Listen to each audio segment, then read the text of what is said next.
Hello' friends, আজি বহুত দিনৰ মূৰত শৈশৱলৈ মনত পৰি গ'ল। আগতে কেনেকৈ আমি খানা খাইছিলোঁ শৈশৱতে সৰু সৰু ল'ৰা ছোৱালীবিলাকৰ লগত। তো আজি সেইবোৰ মনত পৰি গ'ল, আপোনাক দেখাই দিওঁ আজিৰ খানাটো আমাৰ। তো দেখিছে আজি এনেকৈ আমি পৰিয়ালৰ গোটেইবিলাক সৰু বাচ্ছাৰ পৰা আদিলৈকে সকলোৱে এনেকৈ খানা খাই আছোঁ। কাৰণ এনেকৈ বেছিভাগ খানা খোৱাই নহয়, কাৰণ সময় নাথাকে, মানুহবোৰ একলগ হোৱা নহয়।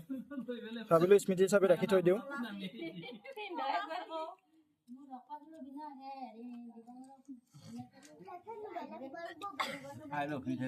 তো গোটেইবিলাক এনেকৈ আছে আৰু ৱেটিং লিষ্টত আছেই। তো খানা এইপিনে এইবিলাক ভাত, মাছ, মাংস, খাৰ বনাইছে। তো এনেকৈ সুন্দৰভাৱে খোৱাৰ মজাই বেলেগ, নহয় জানো? জনাবচোন।